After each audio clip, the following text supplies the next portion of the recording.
so anyway, okay, so I'm going to read a little introduction about Dr. Sosa, and then we're going to get started. Can you guys tone it down back there so I can read the intro? Everybody, we want to get started. Okay, thank you. Give us a minute for video. Okay, I'm going to read an intro, so please just, we got it under control. Okay. So, this is the wrong piece of paper. You want to say on Woodstock Sorry. Okay. So, hello everyone. Thank you so much for coming. I really appreciate it. And anything that you learned tonight that you want to share with people, it's very, very important. We're kind of in a race to stop 5G, and it's not just 5G, as a lot of you already know. It's all the toxicity of the Wi-Fi, pulsing, toxic, radiating devices. And we've been working really hard on this. We're so fortunate, and I'm so pleased and honored to be the person to introduce our special guest tonight. His name is Dr. Carlo Sosa. Dr. Sosa is a medical doctor from Colombia. He got his official degree as a physician and surgeon at the University of Antioquia in 1995. He was a psychiatry resident at the National University in Bogota and worked in the ER for several years. After becoming very sick in 2006, he had to abandon the ER, hospitals are really toxic, and start a medical practice in the field of alternative and complementary medicine due to a diagnosis of electromagnetic hypersensitivity, aka EHS. This diagnosis was determined by Dr. William Rea, is it Rea or Rea? That some of you have heard of at the Environmental Health Center in Dallas, Texas, and by Dr. Sosa himself. Dr. Sosa has struggled to make this problem known throughout the entire world, and he teaches both the medical professionals and laymen alike about deadly complications related to electromagnetic and chemical hypersensitivity. So that's what he's going to talk about tonight. I personally met Dr. Carlos online when I was doing some research on this topic, and I found an article that spoke about him having some type of sanctuary for those who are in dire need to escape this toxicity. There are people dying from this, and so I did contact him because of that. I knew a lot of people could benefit of a place like this, and it was in Colombia, correct? And he wrote me back, good news. And there were good news and bad news. The bad news was that the sanctuary had to be closed due to cell towers being installed. So he had to shut it down. And the good news is, and still is, our connection with Dr. Carlos, beginning with him agreeing to be on Steve's radio show, which some of you may have heard, and now his generous sharing of his time and knowledge with all of us tonight. So we're very fortunate to have him. He leaves to go back home tomorrow. So we just kind of scrambled to make this happen. Thank you all for showing up, and please, again, share what you learned and share it widely. This is like dire that you share this with everyone, because it is a race, and the more people who know that knowledge is power, so please share this. We gave you some documentation, but you can also do your own research. And there is a website called, well, I won't give you that because I already gave you the handout about his story. And there will be a short question and answer session after the event, so we will ask that you please keep your questions short and precise, because we're driving Dr. Sosa back to Pennsylvania tonight after the event, so we really need to keep time of the essence. And lastly, I already said, please everybody turn off your phone. If somebody just came in and they didn't hear me, please turn off your phone. And we have turned off the Wi-Fi in the community center for this reason. So thank you very much. Without further ado, Dr. Sosa.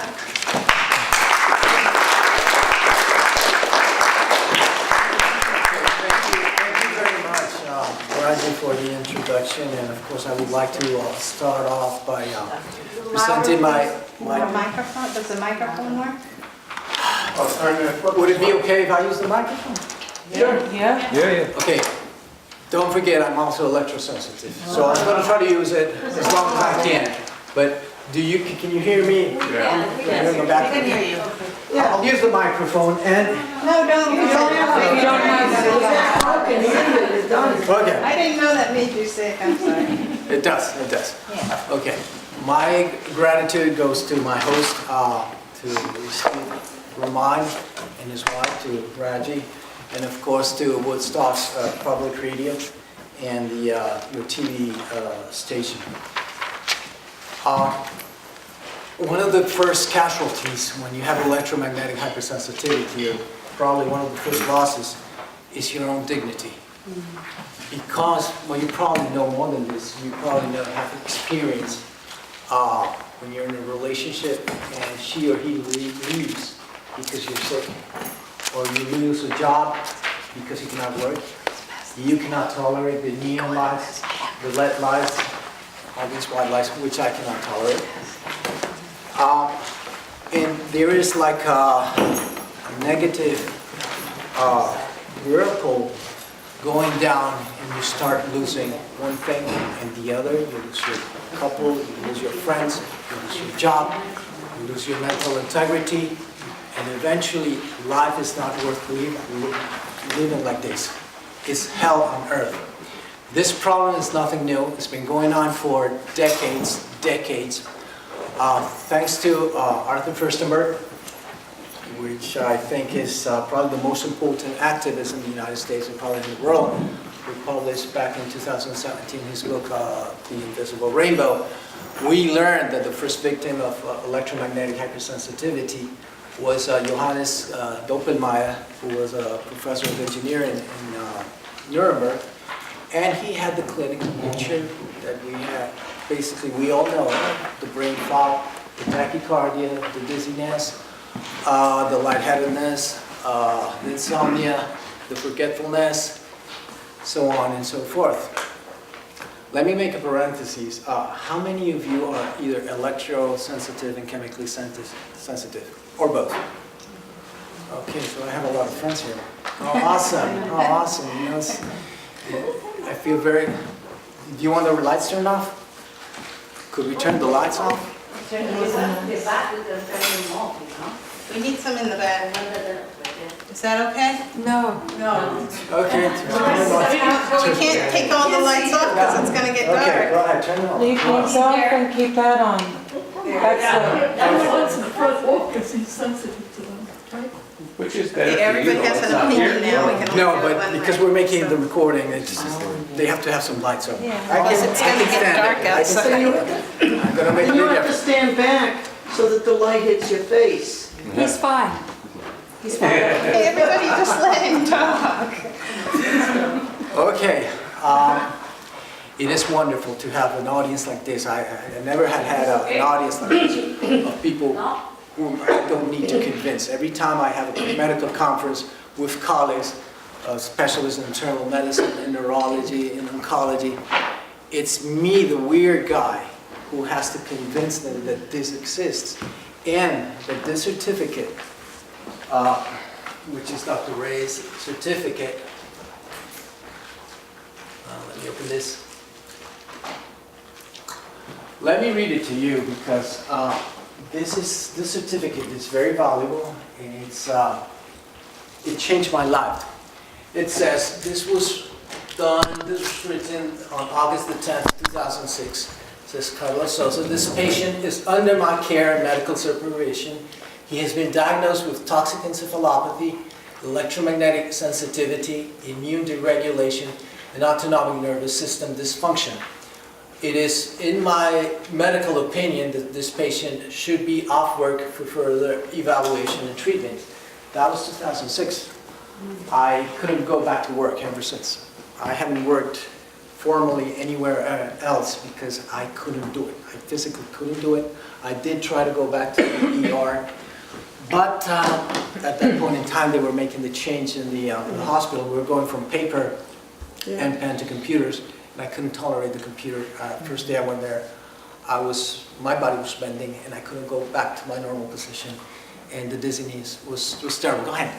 There may be a lot more people even in this room that are electromagnetically sensitive but don't yet know it, because we're living here in an area where, with the exception of going into buildings like schools, hospitals, etc., where there's less radiation than there probably is in the average location. And if you were to put the same crowd in the middle of a city with a tower right in the middle of it, you might find that most everybody here is more sensitive than they believe. Absolutely, and you're very perceptive. You know, we might get into this later on, but one of the big problems with electromagnetic hypersensitivity and the electromagnetic fields, the environmental electromagnetic fields we're being exposed to, is that it's causing damage, and we're not noticing, we do not feel it. And one of these damages is the damages to the cytochrome system of the liver. And many patients are getting antibodies, their immune system is reacting against their own cytochromes, and the cytochromes are absolutely essential for the detoxification process.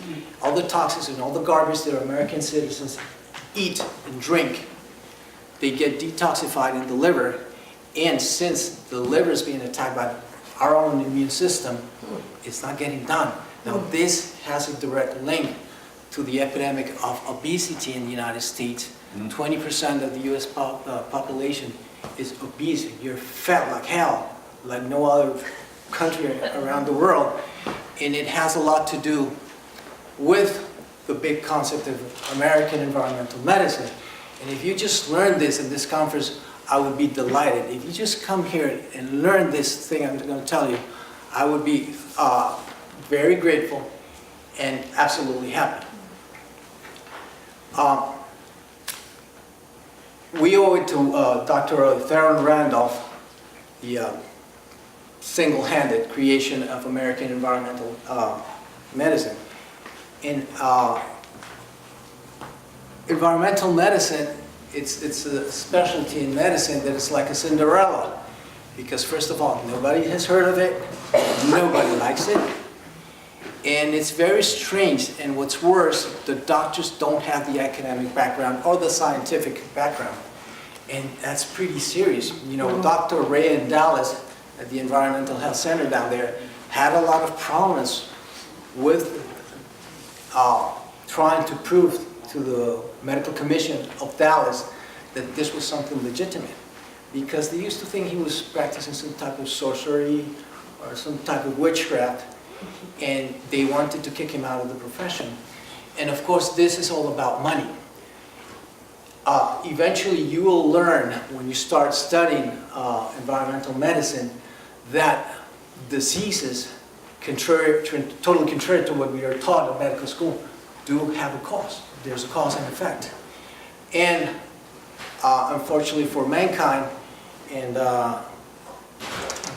let's say the spearhead of modern medicine, of course, is in the United States, but they don't teach medical doctors what causes cancer, what causes diabetes, what causes autoimmune disease, what is causing the epidemic of dementia, Parkinson's disease, so on and so forth. In environmental medicine, you can determine this. So this is a total attack on the status quo. And one of the big problems with the academic background of doctors throughout the world is that we learn and repeat mechanically knowledge after knowledge after knowledge without the time to think. Thinking, the thought process, is something that is totally alien to physicians. And I see it every single day of my life. And I totally hated going to medical school, because when you start the first semesters, it's memory. It's learning all the muscles, all the nerves, all the arteries, every single organ, every single cell. You never have the time to think. Now, in American environmental medicine, you have a totally different approach. You're going to learn how to think a patient, which you're not going to learn in medical school. In medical school, they teach you how to hear the heart sounds, hear the pulmonary sounds, but they won't teach you to think. They don't do anywhere on the planet. So, Dr. Theron Randolph introduced a very important concept called the total body load. which means basically how much toxics, how much pollutants, solvents, heavy metals,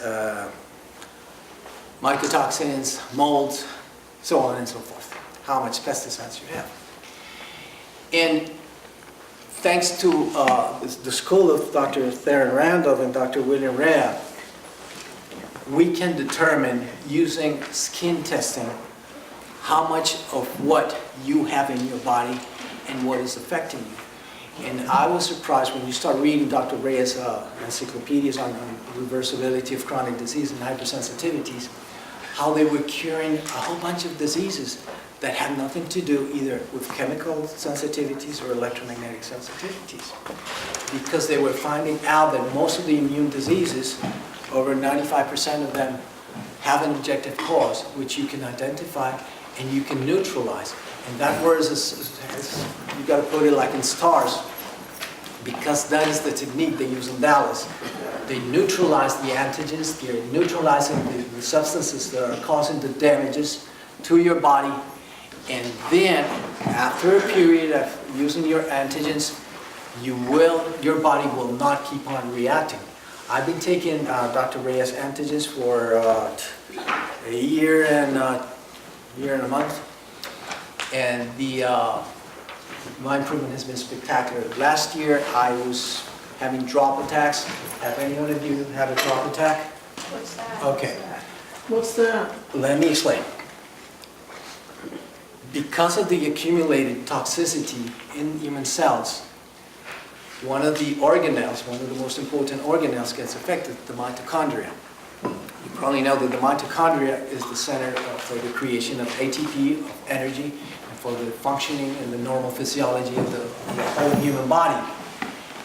In patients like us who have electromagnetic hypersensitivity and or chemical sensitivity, the mitochondria are totally affected both by the chemical substances and the electromagnetic fields, which alter the electronic chain transport. The transport of chains within the membranes of the mitochondria get profoundly affected. So you suddenly lose all your energy. And that is a constant in patients who have chemical sensitivity and electromagnetic disease also. We are tired most of the time when we are really, really sick. And there comes a time when the number of mitochondria involved cannot sustain the normal energy required to function normally. So the patient starts having memory problems, brain fog, heart arrhythmias, and the drop attacks. It's terrible, oh my God. It's hell on earth. You suddenly feel that your knees are bending and you cannot stand up and you suddenly fall down. I was having convulsions 2 years ago and I couldn't understand why. I wasn't expecting this to happen. But of course, I only started reading Dr. Rea's work seriously like last March, not this year, but the previous one. And my ignorance was gigantic. And it's sad to see that all these gods that we have, and it's not something personal against anybody, but take any name, any prestigious name like Ole Johansson, whom I love, or Dr. Herdell, or Dr. Martin Paul, or Deborah Davis, or Sam Millam, glories of American research about electromagnetic fields. Unfortunately, they have not had the access to this knowledge. And for some strange reason, nobody reads the classics. The classics, of course, written by Dr. Rea. And of course, this knowledge, I'm writing on Dr. Rea's, the gigantic Dr. Rea, I'm writing on his shoulders because he is the one who's responsible to find out. He was the one who described the ultrastructural mechanisms related to EHS. Nobody else did it. Nobody knows about it. Martin Paul has described one of the mechanisms, which they call it the no-no mechanism, which is basically the nitric oxide and peroxynitrate, which is closely related to the toxicity caused by free radical disease. I would remind you that free radicals are simply a chemical species within the body that, because it has a free electron, it reacts with everything. It reacts with the mitochondria, it reacts with the cell membrane, with the Golgi apparatus. So it alters protein synthesis, carbohydrate metabolism, fat metabolism. So it alters everything, and it creates mayhem. And unfortunately, nobody, and it grieves me so to see that this is going on, especially in the United States. I would expect that there would be thousands and thousands of doctors who would know, and many of the environmental doctors don't even know Dr. Reyes' publications. If you want to understand electromagnetic hypersensitivity, you got to start doing the path, or following the path Dr. Reyes had. He started out studying first chemical sensitivity, because historically that's what was frequent back in the 1960s. And eventually he started getting patients with electromagnetic hypersensitivity. Now, the concept that the patient has a total body load of toxicants or pollutants is central, because as long as you don't realize that this is not one single entity. I've heard doctors here and in Colombia too, we have a giant population of alternative medicine doctors. Medellin, which is the town where I come from, was a pioneer possibly in Latin America in bringing all this German medicine, especially homeopathy and neural therapy, back in the 1960s. And fortunately, or I don't know, fortunately or unfortunately, my mom's obstetrician was amongst the first pioneers in Colombia. And be aware that Dr. Rea based all his work on German medicine, specifically on Dr. Perschinger's work with the connective tissue and the extracellular matrix. And I'd like to define that. What is the extracellular matrix, and how does it bear some relationship with EHS, with electromagnetic hypersensitivity and chemical sensitivity, because it's absolutely fundamental. The extracellular matrix is just, let's put it this way, it's the framework over which all the cells are built on. It is the scaffold where they put the cells. Nature puts the cells. So it has not only a function of a structure, but also of communication and signaling. And because of that, whatever you have in your gastrointestinal tract can affect your brain. And whatever you have in your brain can affect your toes. And whatever you have in your toes can affect your testicles. And Ray realized that some 60 years ago, how important Dr. Perschinger's work was and Dr. Heine's work was. And he incorporated the conceptual framework of the German medicine to American environmental publications.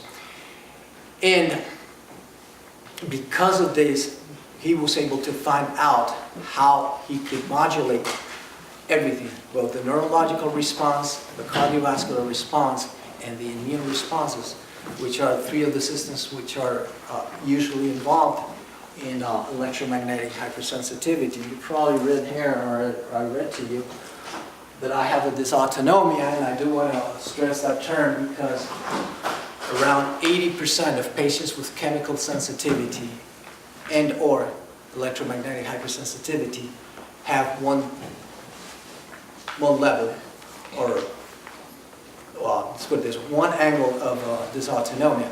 Now, what is the autonomic nervous system? You might ask yourself. The autonomic nervous system is probably one of the most, it's probably the hindbrain, our primitive brain that we inherited from dinosaurs, that regulates absolutely everything which is automatic in the human body. Heartbeat, respiration, the endocrine secretion, sweating, sexual response. And this gets affected in 80% of patients. So yes, you were very perceptive, madame. there are many people throughout the planet, and I see it every single day, every single day. Patients have a very foggy clinical picture, and they tell you that they have headaches, that sometimes they have palpitations, that they have sometimes they have pain, they have gastroesophageal reflux disease, that they have joint pain, and doctors just don't know what's going on. Many times, most of the time, it's the fact that the autonomic nervous system is being affected. And because of the fact that the autonomic nervous system is being affected, this is creating chaos throughout the medical profession around the globe. You know, years ago when I used to practice medicine, I was in charge of the cardiovascular programs many times, and back in those days you could control the patient with 1 or 2 drugs. The last contact I had with one of those cardiovascular risk programs was like maybe 3 or 4 years ago, and nowadays they're using 4, 5, 6, 7, 8, 9, and 10, and even more drugs, and patients are not getting control. The autonomic nervous system of the human being is being directly attacked. It's under assault. And because it's a fine-tuning of every single function, blood pressure, respiratory frequency, gastrointestinal transit, the thought process.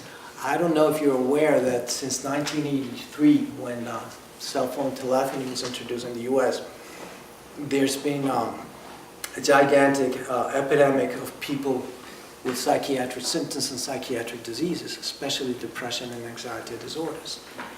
And it all has to do with the fact that the fine-tuning of the autonomic nervous system is being raped. And with that rape comes the unbalance of neurotransmitter directly related to depression, to anxiety, like adrenaline, noradrenaline, serotonin, acetylcholine, you name it. It goes on and on and on and on. And in psychiatry, they don't know what's going on. There's a wonderful bibliography that Dr. Arthur Firstemer has in his book, and he tells about a case in Germany some years ago where they had a Faraday cage, and they basically shielded some patients, and one of the first things they noticed was that some of them who had psychiatric diseases returned to normal. And that's quite amazing. Now my question is, doesn't the psychiatric establishment in the United States know about this? Why on earth is it the WHO, the World Health Organization, doesn't pay any attention to this crisis? And it's gigantic. Let me go on, because I do want to show you a few documents from. Oops. Here we go. Oh my God.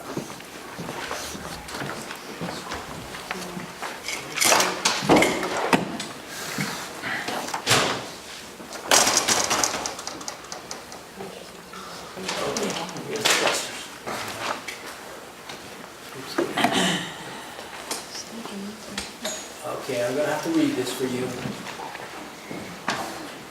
This is the news of the present Spain on serious conglomerates of cancer and other pathologies. I did not publish this. This was published by the French organization Next Up, which is they're very active. They have a glorious organization in France, and they're fighting for all of us. And this is just a collection of titles published by the newspapers in Spain. For example, La Opinión de Murcia, the opinion of Murcia, the date was October 2000. The town was called Totana, the province Murcia. 6 deaths reported by cancer and 11 more people affected around a cell phone base station. Las Provincias, the provinces, the date was 21st of November, year 2000. The town Torrevieja, province of Alicante, 13 deaths by cancer around a cell phone antenna. Las Provincias, quadruplet, Valencia, 5 cases of cancer. Diario de Girona, the province of Girona, 1 case of cerebral tumors. El Mundo, which is very known in Andalusia. Sevilla, 9 cases of cancer. The ABC, 3 infantile leukemia, 2 cancers of colon in the school, elementary school. El Hidalgo Gallego, La Coruña, 20 deaths in 1 year. It goes on and on and on. By the way, if you want a copy of this, I'll send it to your email. There's a list in my personal email is there, so whatever you want, I'll send it. This is serious. It's affecting every single organ, every single biochemical pathway that you have. And all of us are affected. I'm willing to bet both my eyes and both my gonads that I absolutely love, that all of you are sick. All of you have had consequences because of microwave and radiofrequency radiation. This is absolutely criminal what's going on, and the evidence is there. Now, the sad part is that the federal government knew. When I published the glacier list in 2010, are you aware, how many of you are aware of the glacier list? Or what? The glacier list. Okay. What is it? What is it? Wait. Let me show you. What's happening to the How do you glaciers? spell The military officer in the Navy. Let me close We this. wanted to post this on the projector, you guys, and we couldn't get it to work, so sorry about that. Glacier.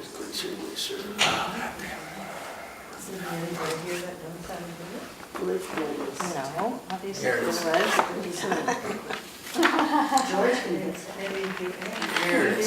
Here it is. They need a part. Oh, I don't know what's going on. It's not coming out. Double click maybe. Okay, and when I try to expand it, it won't. It disappears. There we go. Oh, fine. Okay. This is the glacier. It's called Bibliography of Reported Biological Phenomena and Clinical Manifestations Attributed to Microwave and Radiofrequency Radiation. What year is that? 1971. Oh, it's uploading. Okay.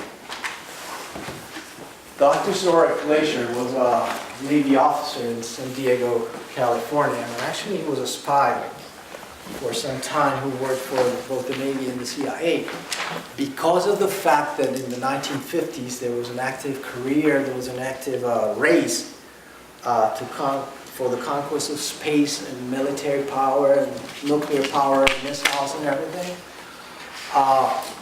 the CIA was very interested in Dr. Glacier's work, and of course they had him go around the world in Europe and the socialist countries, finding out what they knew about microwave radiation and its medical effects and radiofrequency radiation. And of course, this is just one. There were several before the 1971. This list was very old. I looked for the list like for 2 years. I got sick in 2006. And I looked for it all over the world. And I wrote here and there, many people had mentioned it, many people knew about it, but nobody had a copy. I finally got a copy. Well, this is it. And this is it.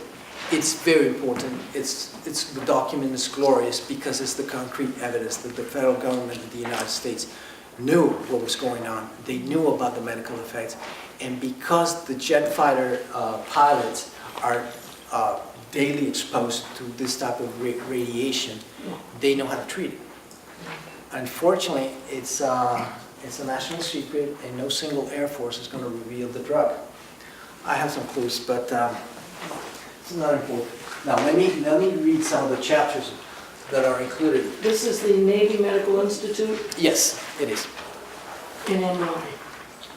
Okay. Okay, and it says, these are some of the changes in the physiologic function of the human body. One, it starts out, alteration of the diameter of blood vessels. This is strength. if you alter the diameter of either the microvasculature or the big vessels, the big arteries, for example, the aorta, the first consequence is that the blood pressure is going to go up. If you decrease the diameter, immediately it's going to go up. It's like when you're in your garden, you have the hose out, and the water doesn't have enough pressure. You place your thumb on the hole, and yep, sure enough, you can get the dog wet and laugh, and he won't bite you because you're too far away. That is tragic. That explains part of the big cardiovascular epidemic that you have in the United States. How many of you have blood pressure problems? Wow, I'm impressed. You're very healthy. A lot of macrobiotic eaters.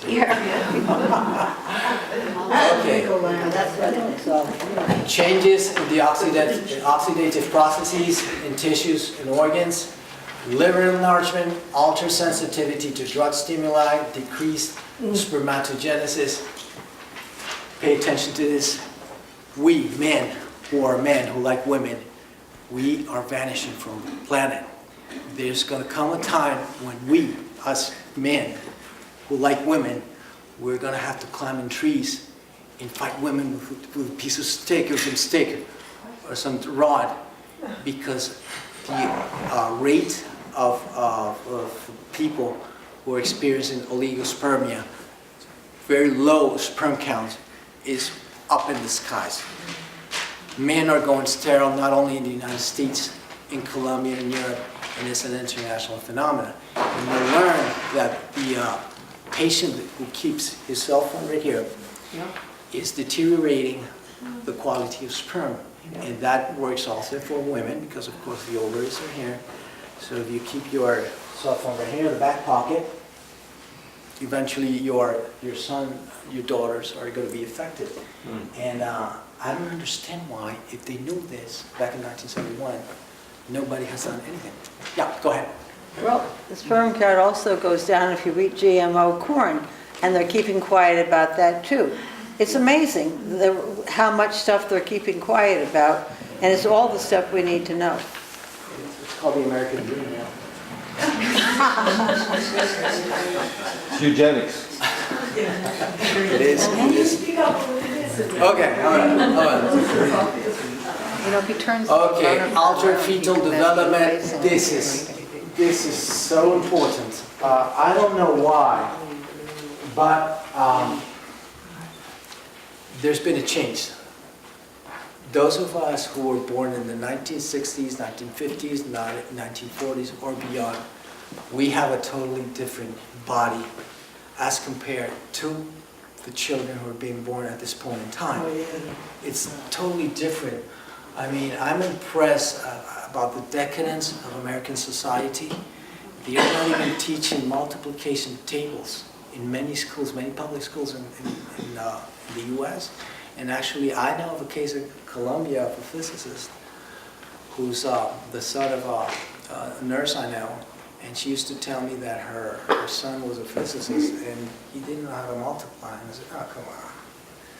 Carlos, it's true. He doesn't know how to do it because he grew up in the generation that has an access to all of human knowledge at their hands. Right. One of those tablets or a cell phone. They don't need to think. They don't need to learn.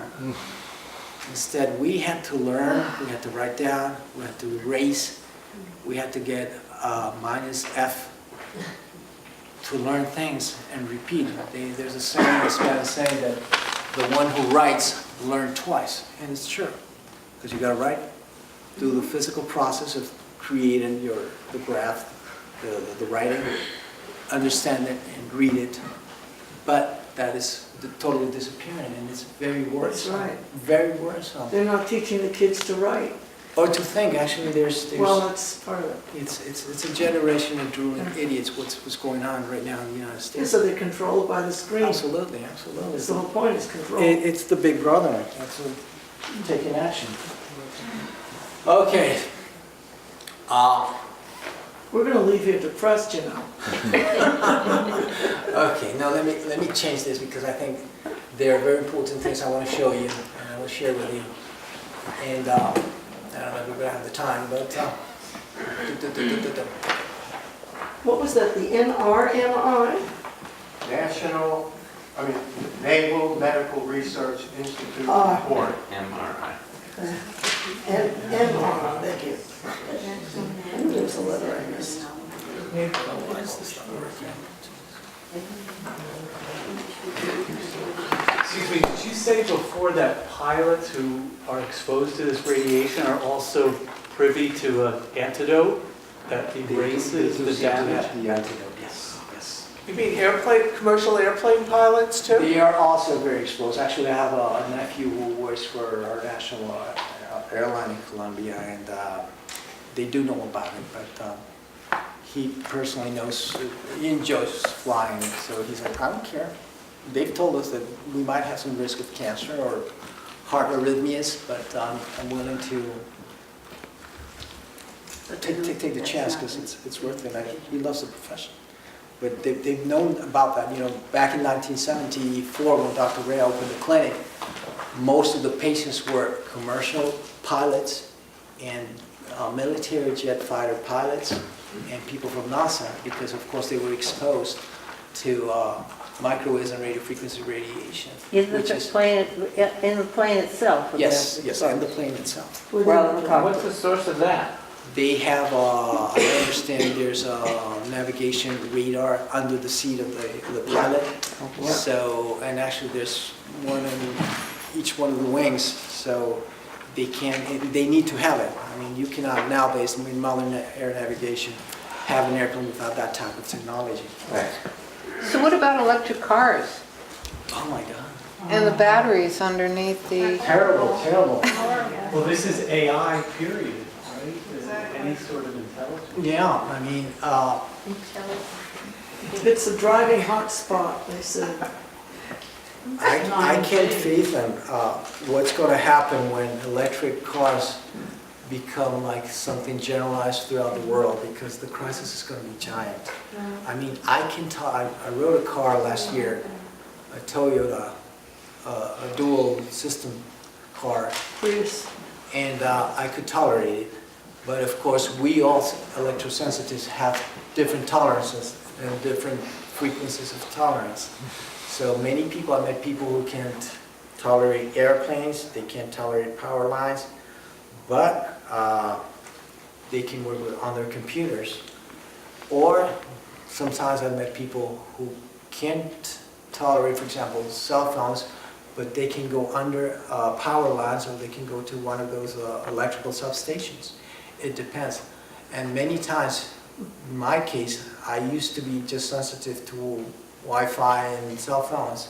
And then it migrated, it started covering also power lines, electrical transformers, and then it became chemical, and I was going to stop.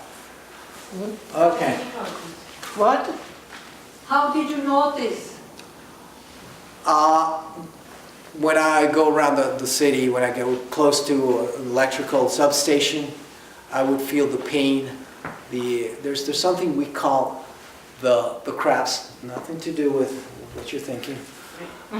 You feel something like a pressure right here, like a crab had his hand right here on the back part of your brain, and many patients describe that. I got the crabs here, not any other place. And it's very common that patients describe that feeling. And of course, the tachycardia, the dizziness, the headaches, and many times you go to a place and afterwards you experience the brain fog.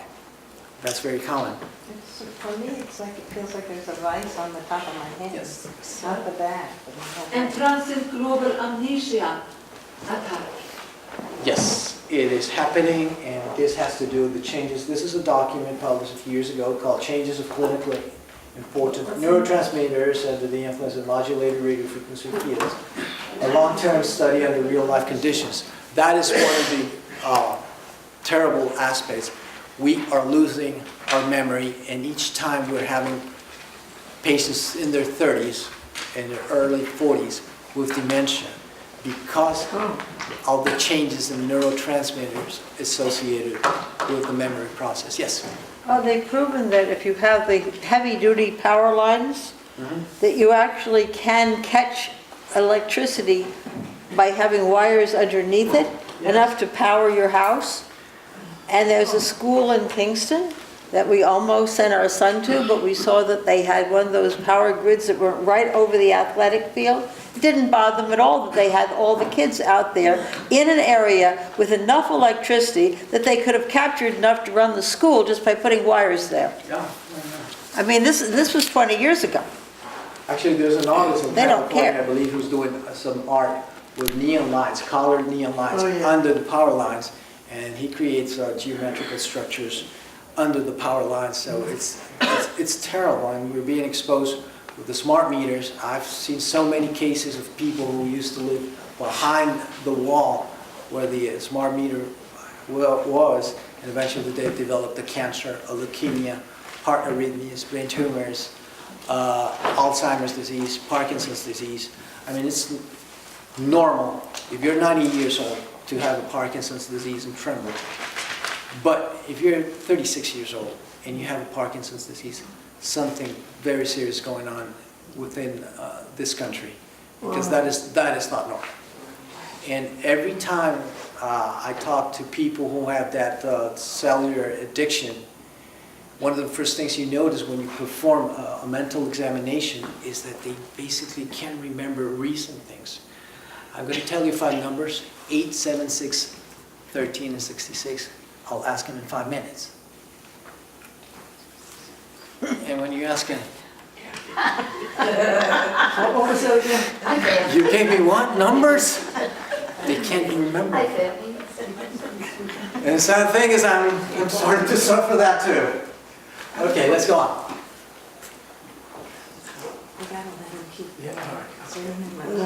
Change this coverage. Yeah, because you can't stay over because you're going to Pennsylvania. You can have questions at the end.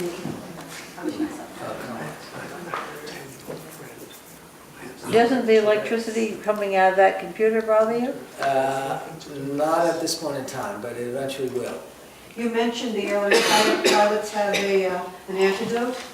Excuse me, I couldn't hear. You mentioned an antidote that the pilots are given. Yes. What is that? I don't know. I asked Dr. Davis. What do you suspect it is? I gotta look it up. I do have, there's a doctor in Philadelphia called Dr. Zabrecki who has an institute, the Zabrecki Institute. You can look it up that way. Zabrecki has, the guy who was making the antidote for the Air Force used to live in front of his house. He told me last year, but I had to go see him, and I totally forgot. And I need to go back to Philadelphia to talk to him, but it's quite confidential because, you know, it's not just the Air Force that's using it. There are very many federal buildings throughout the United States and top secret institutions that, because of the fact that they use radio frequency and microwave radiation for the communications, the employees have to take it. So You mean it's a pill or? It's a pill, and they do know. I used to tease Dr. Ray with that because of the fact that Dr. Ray was at the hospital when they killed President Kennedy, and they didn't kill him, which is very strange, because as a surgeon, he knew that the shot did not come from behind. Is this anything similar to what happened to the Japanese that were near Hiroshima? That I'm aware of. Dr. Ray, Let's wait till the end Huh? to talk. of course, as a general surgeon, he would know which way the bullet came from and how it exited. So I used to tease him and tell him, Dr. Ray, talk to the generals and let us have the drugs, everything done. And you use your clearance, your security clearance, the national security, and we'll get the drugs. And Carlos, I wish I had it. Are there people doing research on that now? I've seen research with alternative methods, not the official substance they're using, because it's top secret. They won't give it away. If you guys have questions, can you write them down and wait till the end? Because you have a lot to get through, and we don't have that much time. All right. This is something very important, diabetes and electromagnetic fields and the evidence. Magda Havas, who was a professor in Petersburg University in Canada, has a document about the relationship between exposure to electromagnetic fields and diabetes. And of course, you probably know that diabetes is a big issue, medical issue in the United States. There are thousands and thousands of deaths each year because of diabetes itself and the complications of diabetes, which include, of course, heart attacks and cerebrovascular accidents and arterial disease, peripheral arterial disease, retinopathy, and a whole bunch of diseases. And one of the things that is very important for us is the fact that if you have diabetes and you're in the middle of a city like New York, start running because of the fact that there is a giant dysregulation of the secretion of insulin within the pancreas, because that is the total dysregulation caused by electromagnetic fields, both microwave and radiofrequency radiation. It's going to get there. And the cases of diabetes are skyrocketing. And as I told you, the cases of obesity are skyrocketing because the autonomic control is being lost. The autonomic nervous system is like a yin and a yang. One increases the action and one decreases it. And it's the fine-tuning, it's very exact and very exquisite. If you lose it, and the pancreas either starts secreting too much insulin or doesn't secrete it at all, you're in trouble. And that's what we're seeing. And if you apply this knowledge to every single organ, every single structure, or every single system in the human homeostasis, you'll see that it's happening and it's going on. And it worries me very much because it's going on in neurology, in cardiology, in nephrology, in pneumology, in endocrinology, and doctors don't have any single idea. I don't understand why, but you know, when I graduated in 1995, of course there were very many people sick. But nowadays the levels of the incidence of every single disease is up in the sky. You go to a hospital and there are lines of people waiting for the emergency doctor to come back from whatever he's doing. And it's very worrisome to see that it's happening not just in Colombia, in the United States, and everywhere around the world. And what's even more worrisome is that they do know about it, but there's not much they're going to do. Because of the fact that the owners of the planet, they are not willing to change the status quo. And now if you're making $11 billion a year with whatever technology, if there is a movement to bring down my industry, what do you think I'm going to do with $11 million? And you're saying that this is causing problems. And it's happened. It happened with some patients with Dr. Rhea who learned what was going on and eventually started fighting the federal government, and it's the real world. And it's the same story that happened with tobacco. When the medical science started realizing what was going on with tobacco, it was the same thing. People were being victims of all these powerful industries. And it's a shame. But my hope with all these conferences is that we are able to change the conscience of disease, and eventually our political structures might happen 1 year, 10 years, a century, I don't know. But if we don't start, we won't change them. Okay. Is there a conference coming up? About? All of this? No? You're at it. I'm at it, thank you. You're in the conference. Thank you. Can I have a release?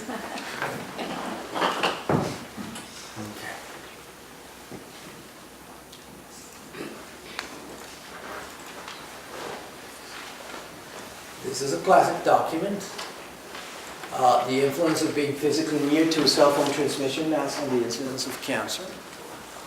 This is a German document published. It was published in the Umweltmedizingesellschaft, the Society for Environmental Medicine in Germany, in the southern part. And I'll read the conclusions. In the years 1999 to 2004, that is, after 5 years of operation of the transmitting system, the relative risk of getting cancer had tripled for the residents of the area in the proximity of the installation compared to the inhabitants of Naila outside the area. And outside the area means 300 to 800 meters. I've seen this in Colombia. In Colombia, this is tragic because there is a lot of cancer. And one of the problems we have is that the national government is in the pocket of the cell phone industry. And I've had the representatives of all these cell phone companies in court telling the judge that their expert, who's an engineer, an electrical engineer, knows a lot about oncology, knows a lot about cardiology, knows a lot about nephrology, you name it. And much to my amazement and bewilderment, there are judges in Colombia that accept this type of explanation that you need to ask neurology to an electrical engineer or to a physicist, to a mathematician. And it's going on in the United States. I don't understand why it is that I think the concepts of the World Health Organization, which declared radiofrequency radiation back in 2011 as a possible carcinogen, they do not have a binding force.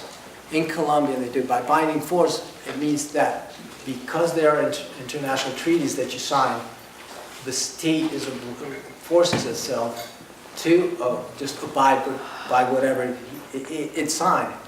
And if you sign a treaty that you're going to accept whatever the WHO says, what one would expect is the governments around the world would say, well, if there's a risk, come on, we need to take action to protect our citizens. And if we love our people, the logical step is, wait, hold on, let's start studying this. Ironically, the funds for research in this field, in electromagnetic fields, it has basically disappeared. Since the cell phone companies started taking out all those cell phones and installing the antennas throughout the United States and throughout the world. Pretty serious and pretty immoral, but that's the real world. Has anybody rebutted the contracts? No, it's not possible. George Carlo, who was the former director for the epidemiology studies for the CTIA, the Cellular Telephone Industry Association, he told me once that they do have a big problem because they sold the licenses. And those licenses, I think they go all the way to 2020 or 2022. Until that specific year, the federal government has lost the right over the electromagnetic spectrum in the United States. No, there wasn't full disclosure in a meeting of the minds at the time the contract was made, and a treaty is always preceded by a war. So I've learned about international treaties, and they're misusing the word treaty, and if you go along with their interpretation of the word, then they can get you all snarled up in that. But there always has to be full disclosure, there always has to be a meeting of the minds, and you have to know who the parties are.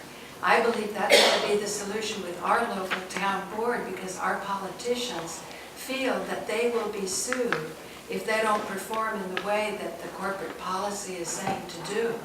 But they haven't gone into the contracts.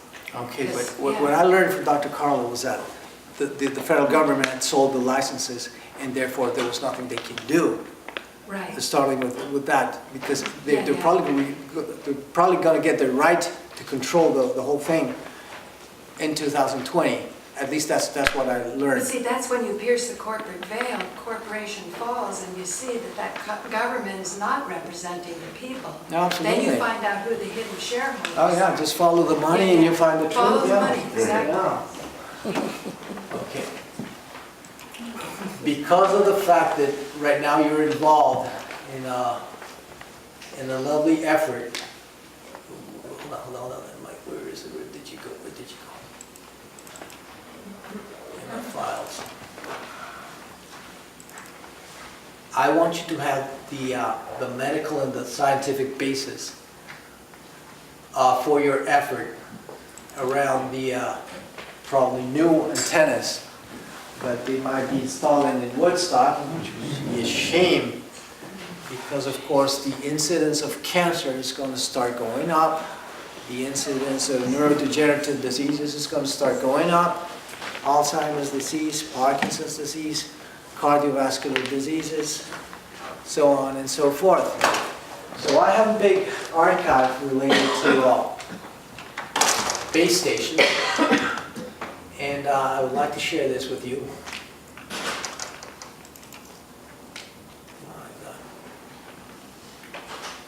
No, you're not going to like this one. Wait, give me a minute. Because Is that El Capitan? excuse me? Is that El Capitan No. in the photograph? Yeah, it is. Oh, It is.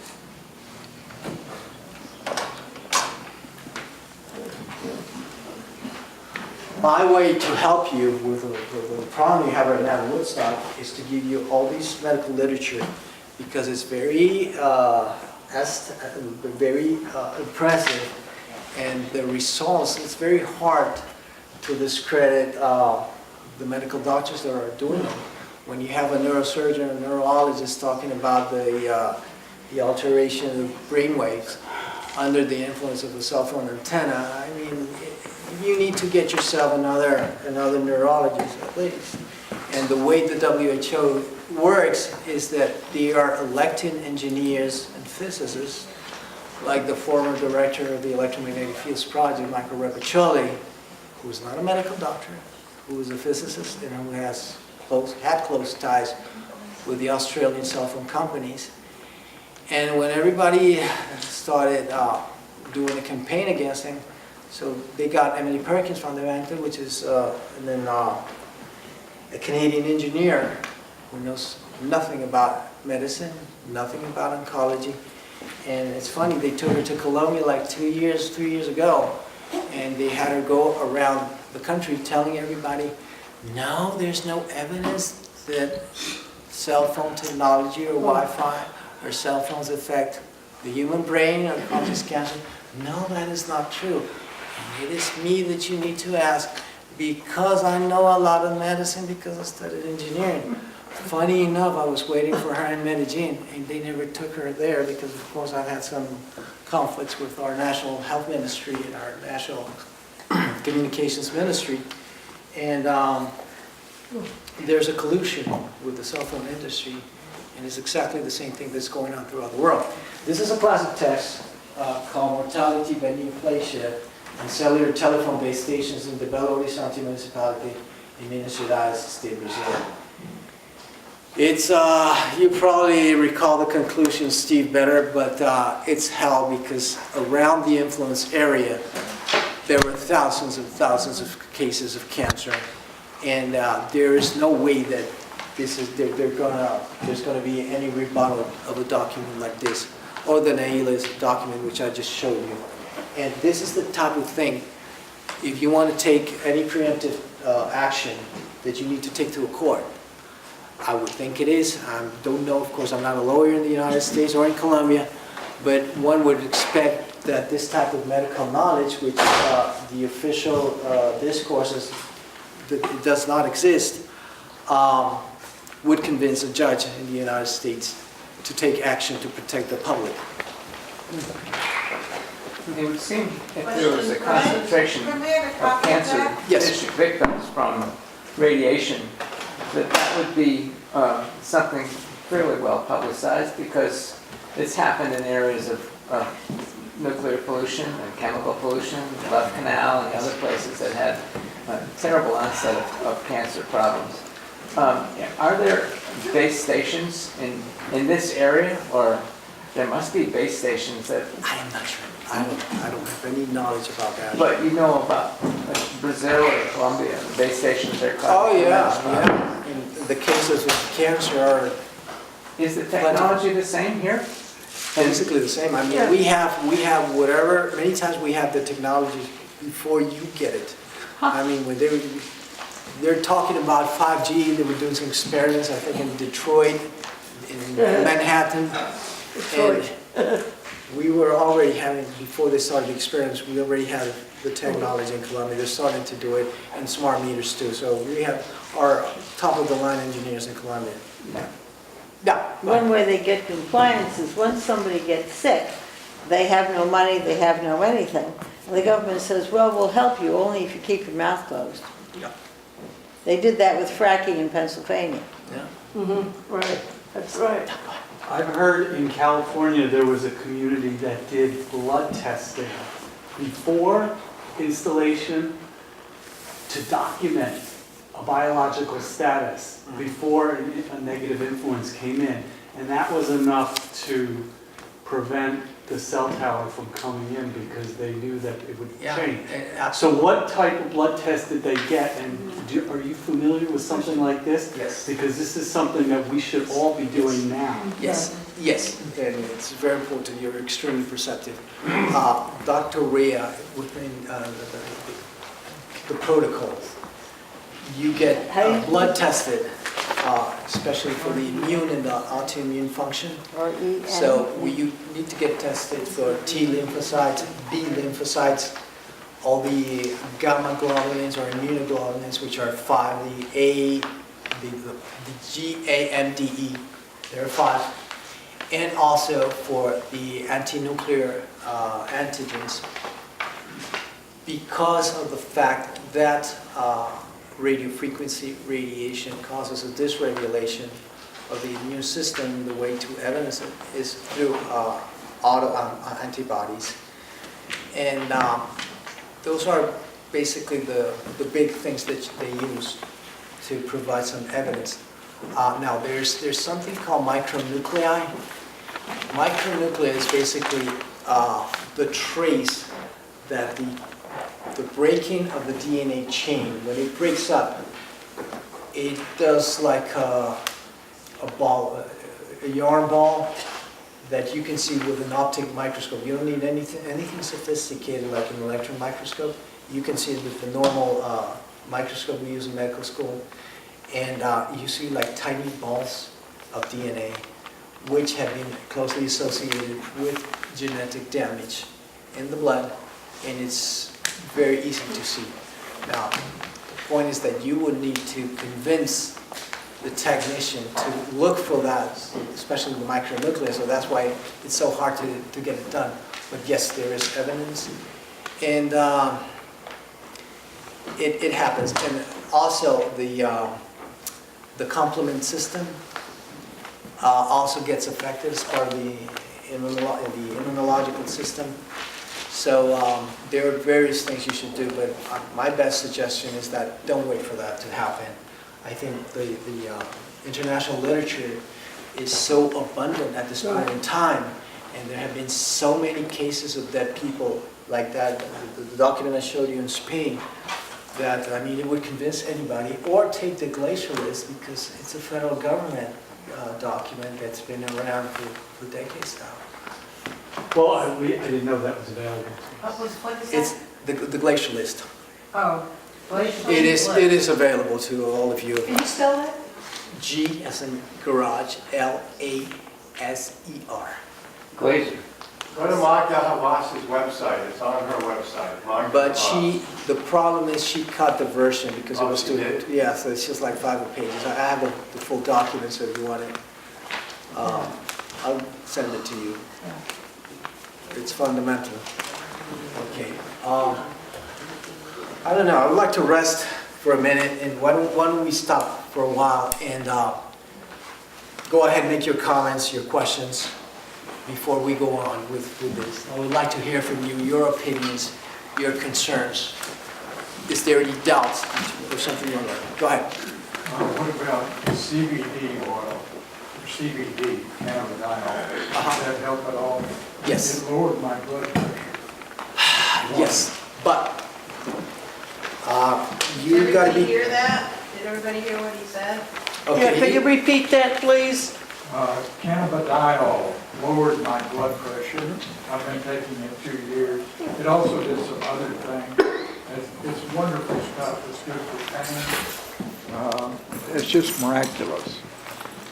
if it's working for you, go ahead. Now, be aware of the fact that cannabis has a lot of problems, especially in us who are chemically sensitive and who have electromagnetic hypersensitivities, because many times the body takes the components of cannabis like terpenes, limonene, so a bunch of molecules associated with CBD that, and THC of course, that interfere with the total body pollutant load.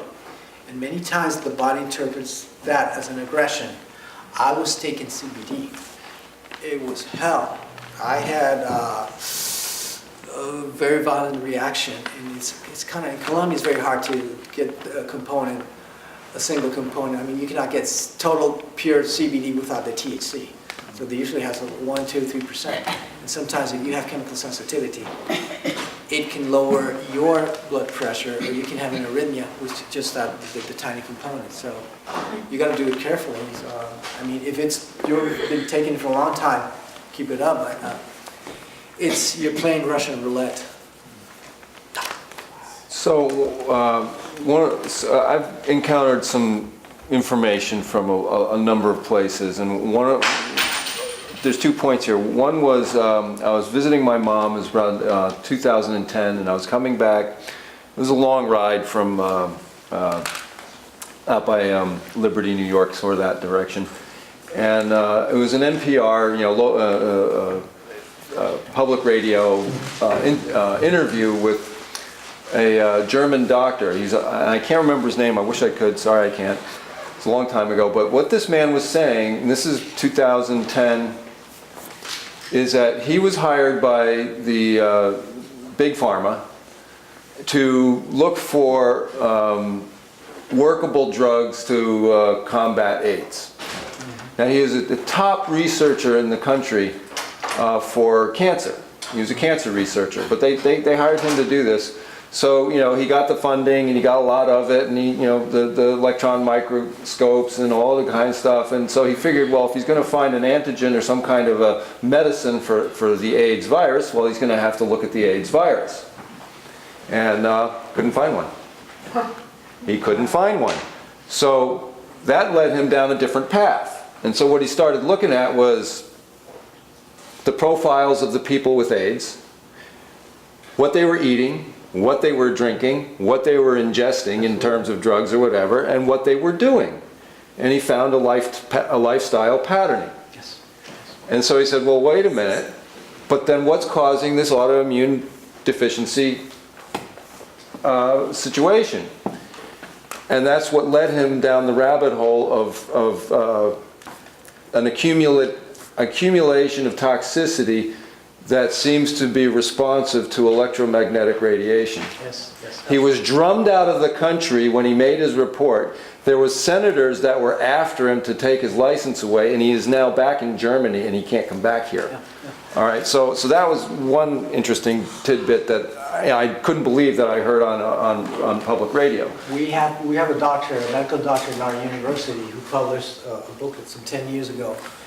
And one of the problems with the AIDS virus is that there are some causal relationships that have not been proven, especially the Koch-Henle epidemiological postulate.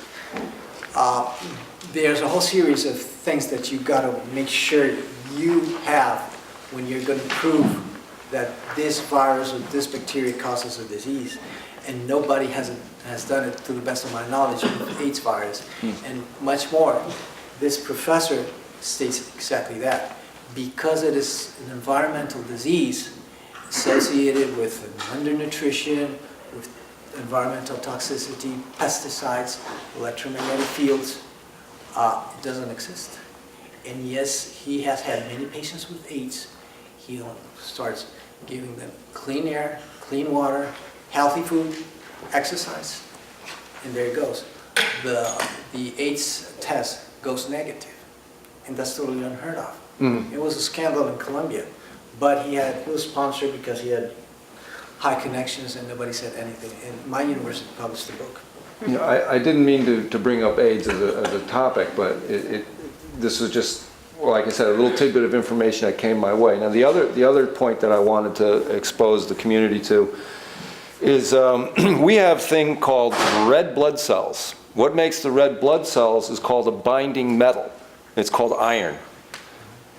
Ferrous oxide or a ferrous molecule.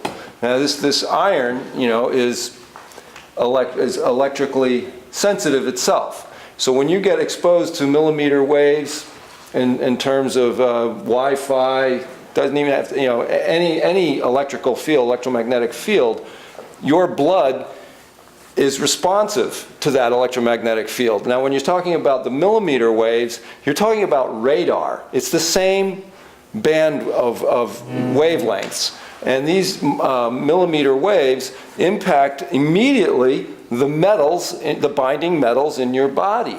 It's not just iron, there's others, there's copper, there's all kinds of metals.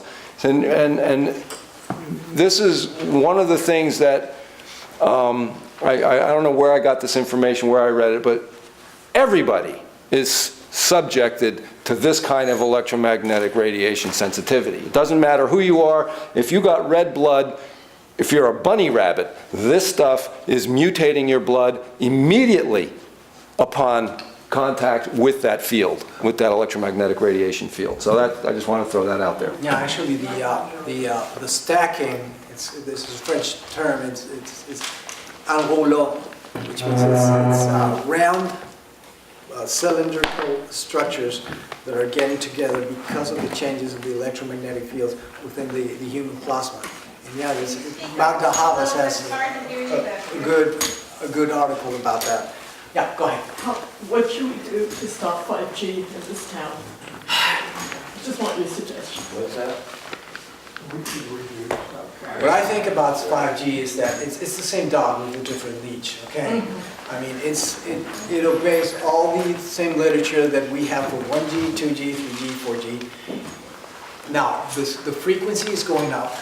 They're going to start using micro antennas, and there have been cases in the United States. There was a case back in January in Manhattan in a building that was installing 5G, and nobody could go back into the building, and even the technicians got sick.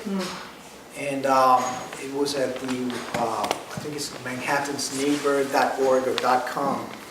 And I heard that from my treating doctor in Dallas, Dr. Stephanie McCarter, who told me about it, that the people who were sick in all the building, and they had to shut down the experiment.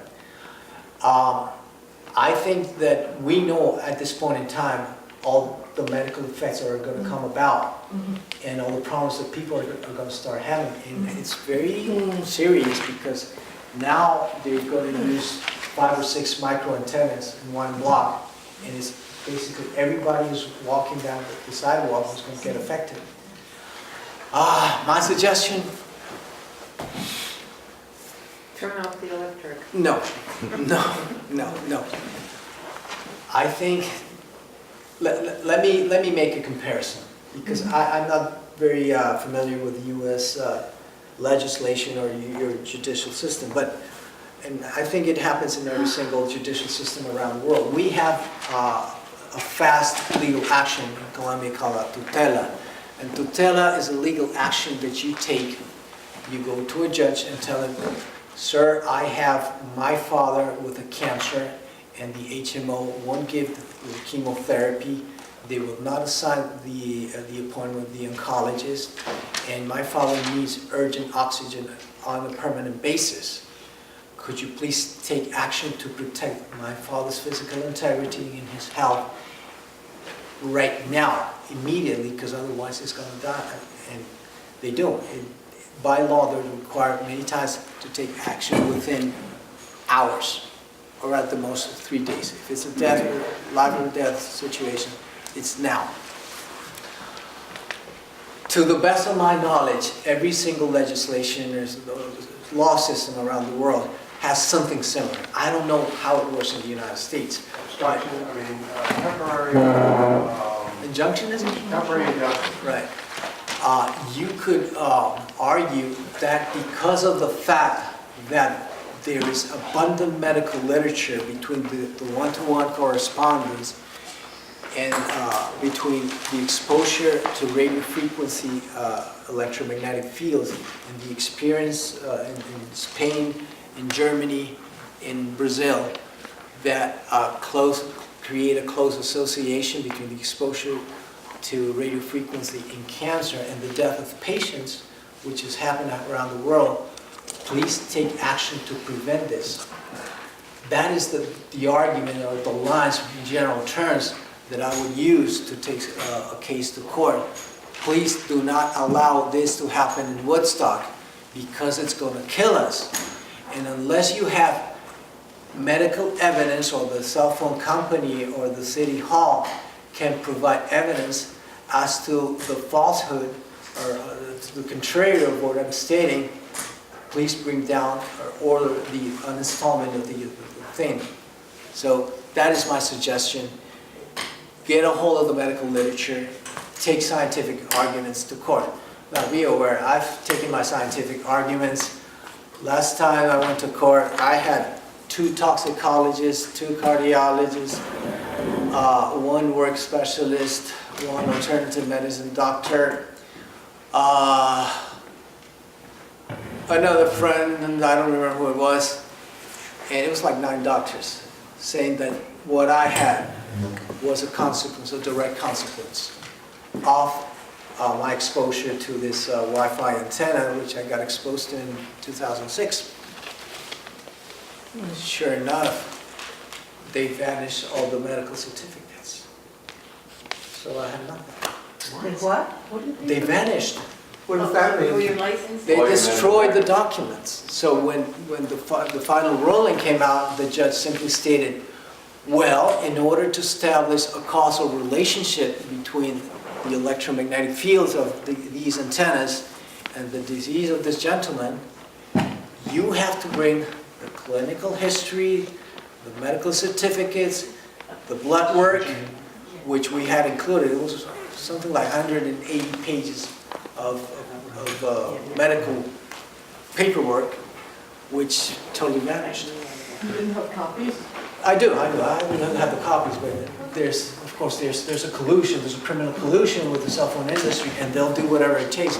And I have a big problem because I'm the index case in Colombia. I was the first identified case who can be proved in court with medical certificates.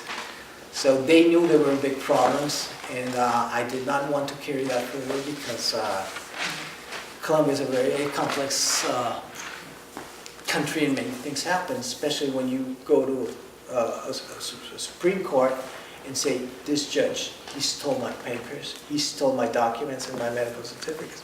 Anything can happen, especially when there is so much money. We are an oral culture, so we talk and talk and talk and talk and talk and talk and talk and talk. You don't talk as much as we do. You go to the moon and come back, and go to Mars and come back and then talk about it. You know, we talk, oh yeah, we're going to go to Mars and we're going to go to the sun. And of course, we're going to do it at night. Yeah, we're going to do it. Let's do it. Yeah, come on. So, cell phone industry is a giant business in Colombia. And you got to weigh your enemy when you're going to do something. So, yeah. Can you talk about how your working with Dr. Rea helped you to get on a healing journey from when you were really sick until now? Oh, perfect. Wonderful. Okay. Let's talk about the treatment of electromagnetic hypersensitivity, because I think you all want to know about this. And of course, it's very expensive to go see Dr. Rea or the people, the successors or the people who inherited the or bought the clinic. The central piece of treatment, the central concept is neutralization, desensitization of the antigens. So first thing you get there, you're going to get your antigens done. That means the skin testing. And the skin testing implies that they're going to test a whole bunch of antigens. Molds, mycotoxins, bacteria, viruses, petrochemicals, pollutants, pesticides, whatever. There are thousands and thousands of antigens. And antigen is just a medical term. It's a term of immunology to name any substance or any agent that causes an immunological response. Either a rise in the numbers of T lymphocytes, B lymphocytes, immunoglobulins, natural killing cells, etc., etc.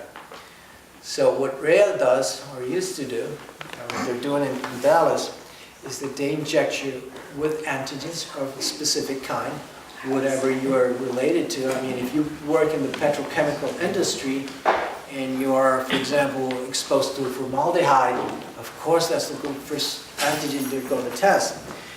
And they start doing dilutions of multiples of 5. So first dilution is 1 in 5, the second one is 1 in 25, the third one is 1 in 225, so on and so forth. Usually what happens is that your skin turns red and the area of inflammation slowly starts to decrease until there is no area of inflammation, and it's an acute reaction. It's a matter of minutes. The point where there is no inflammation, that is your neutralizing dose, and that is the dose that they're going to use to fabricate, to manufacture your antigens in the lab. And that's what you're going to inject under your skin, around the belly button, maybe 6 months, 1 year. It's very variable. There's no recipe for how long it's going to take. The way you determine how long you're going to take the shots is with the clinical improvement. I mean, if you cannot stand up and walk a block and you're suddenly walking for 5 miles, that is the clinical criteria, and of course it has a very subjective component. And it's the nucleus, the kernel of the treatment that Dr. Rhea, which is not his, it's been known to people studying allergy. That's what they do with the kids that have an allergy to peanut butter. Rhea used to treat that, but it's nothing new. They start with a tiny, minute dose of peanut butter and start conducting the dilutions. And eventually, the inflammation, the redness on the skin is going to disappear. And that's the dose. And eventually, the kid is going to be able to at least tolerate his friend in school who's taking peanut butter sandwich. Because there have been cases here in the US and in Canada of kids in school who died just because some kid four desks away took a test. Or actually, I remember a case that was on the news of the boyfriend of a girl who kissed her and she had eaten a peanut butter sandwich and he died. He had an anaphylactic shock and he died immediately. So that's how it works. That's one. Second, you need to be aware that once you become sensitive to something, there is a tendency for the body to have a spreading phenomenon. That means if you reacted, for example, to diesel, you're probably going to start reacting to a whole bunch of chemicals, not just diesel, probably gas, methane, car exhaust, that's gasoline exhaust, and then it goes on to the gastrointestinal system, and the immune body starts, the immune cells are going to start reacting against the food. Call it beef, call it eggs, call it rice, call it blueberries, whatever, and it extends. And many times it is very hard to control the spreading phenomenon because every single organ has an immune component and it starts reacting to whatever. And those patients are usually the ones that lose weight at a critical level and they eventually die. I mean, this is serious and people do die. I'm one of the lucky ones, and probably many of you are also the lucky. patients that are still alive, but I've met people who passed away because of this, and it's real. I mean, only when you have a friend who committed suicide or died, you realize that this is something serious. This is not just something I read in a book or a journal, but it's killing people. And the sad thing is that it's killing you slowly. Many times I thought about committing suicide, of course. Living a life like this, it's not worth it. It's not worth it. And many times, because we all have a profound neurological component, we don't see the light at the end of the tunnel. We have basically lost all hope. And especially when you go to a neurologist and he tells you that you're too nervous. You go see the shrink, man. I've been sent to the shrink twice. The first time was in 2008, and the second time was last year. Unfortunately for them, I'm a medical doctor and I was a psychiatry resident, and I know that my mental examination is normal, or at least I try to keep it that way. But the person who doesn't have a medical background and has to go and face this, and first enemy to face is the ignorance of the medical profession. So they're not going to believe you. And it starts, that's the patient that starts having complication after complication after complication. Yes, go ahead. Isn't it not necessarily that they don't believe you, but that they've been told that they cannot believe you because that's where their licenses are? You should bear in mind that the medical profession is an extremely reactionary club. It's the structures, the mental structures implied in the medical profession date back to the Middle Ages. And it has grown like that. This area here, although not quite as bad as a few others not too far away, are heavily infected with Lyme disease. Up until a couple of years ago, there was no such diagnosis because there was no such disease. Don't you know?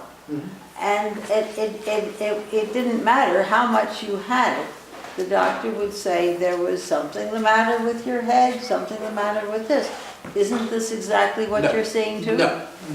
Because of the vested interest, there is a will to falsify medical science. That's what I'm saying. So it doesn't matter. With Lyme disease, no, it was all the opposite. There was a bacteria, there was an entity that was responsible for the disease, for Lyme disease. But here, we know about it, but the causing agent needs to be discredited because the owners of the planet don't want it to be like that. So it's very different. I mean, Lyme disease was accepted by the medical profession. There was evidence, there's immunological evidence, there's biochemical evidence, but with electromagnetic hypersensitivity, Okay, the party is going to take They were longer. hiding it for a while, but you're saying they're hiding it much, much more with what you're doing. Yeah, there's no willingness to recognize this within the medical profession. Did you ever hear of sublingual testing for allergies? Yes, but they don't do it like very often. First of all, because it's not very nice for a There's not many people patient. that do it, but back in '75, I went to a Dr. Marshall Mandel in Connecticut. Okay. I heard him speak about learning disabilities.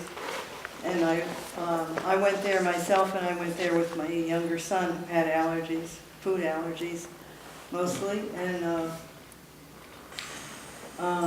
I had a lot of different allergies, and they just put something under your tongue, and you immediately, well, just about immediately would have a reaction.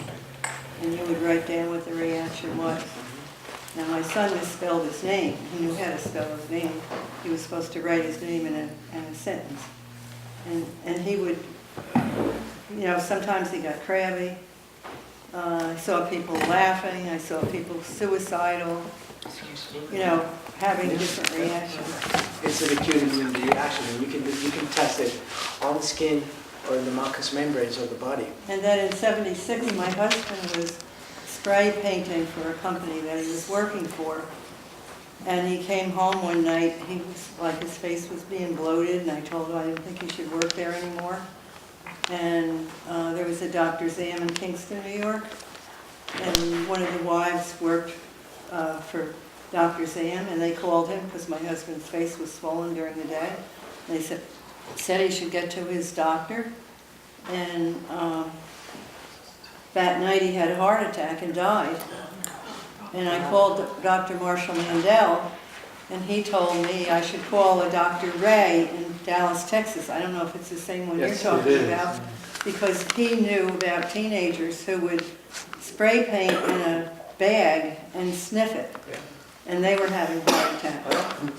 And so then I spoke to Dr. Ray, and he told me articles to get for the lawyer. But they didn't know much about spray paint or chemicals at that time at all. Ignorance So is I didn't get a big anywhere. problem with this, because when they get, they have to take a neutral party that is going to be the decisive part. It's hard to get somebody to talk about this, because nobody knows. Could we get back to treatment? Yes. Especially local, whether there are, some of us are really quite ill with electrosensitivity, and we really don't have anyone to turn to in this area. If you could be specific about, you were specific on the radio show about treatments, some of which you're undergoing yourself and you've improved, or sources in the United States that we can turn to for help, that would be very helpful, very specific Okay, there are information. There are two centers in the U.S. Would be One very is the helpful. Environmental Health Center in Dallas, which at this point in time is being run by Dr. Seymour. I'm sorry, can you slow down and spell those things? Dr. Seymour, S-E-Y-M-O-U-R. She is the doctor who took over the Environmental Center in Dallas. And also Dr. Stephanie McCarter is there. She's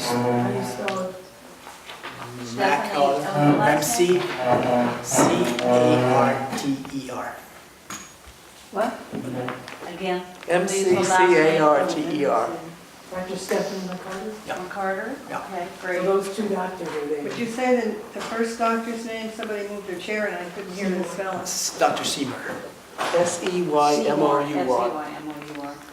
And then there's Dr. Kalpana in the Environmental Health Center in Buffalo.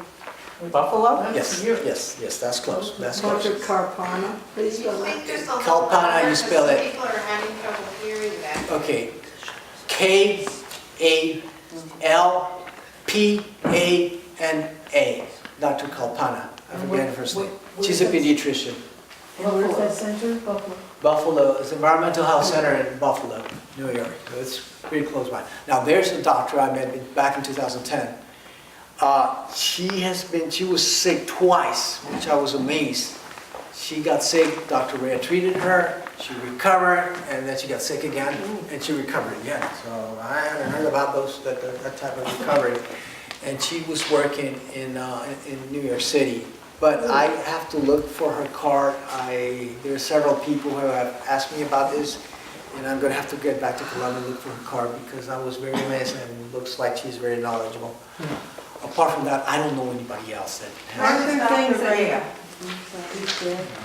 Aren't there things that you can do? Like turn your Wi-Fi off at night if you do have Yes. Wi-Fi? Yes, turn your Wi-Fi And at night. unplug your plugs?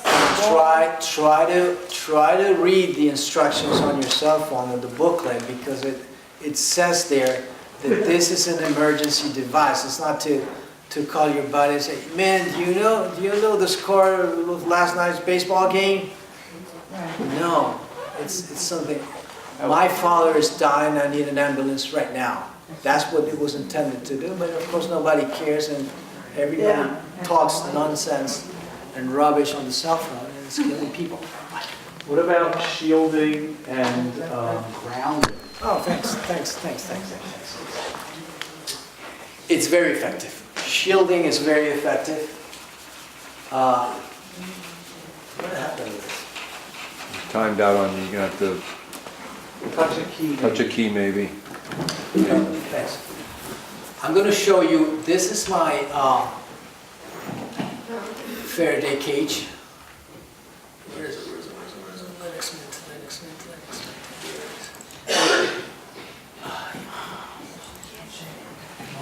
there.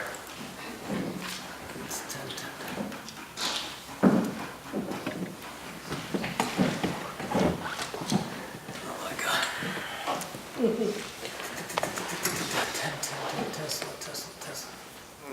I've heard of people putting chicken wire in their walls. Yes, yes. I've heard of people putting wire mesh in their walls and then grounding that. The problem is that if you have Wi-Fi inside the house, then you're trapping the radio waves. Absolutely, that is So there are ways of doing it, but you have to think it through. Well, and it's got to be effective too, because if it's not grounded, Oh my God, I don't have it here. There's another theory that lead paint was outlawed so that the microwaves could get through the walls. Wow. They were anticipating this in the 1970s. Wow, tell me that. Yeah, they don't give a crap about kids. You said it was about Well, kids. it's kids, that's right. Yeah, and you know how many, just think of it statistically, how many kids were eating lead paint? Probably not. This is what I use here in Philadelphia when I'm very sick. Attention, attention. This is a metal shielding. I have a tent. I couldn't locate the picture. But if you go to YouTube and type Carlo Sosa EMF 10, you'll see the video I have of my tent in Colombia. And I stayed in my tent for 5 years. Now the concept, which comes from physics, and then of course by Dr. Fore died,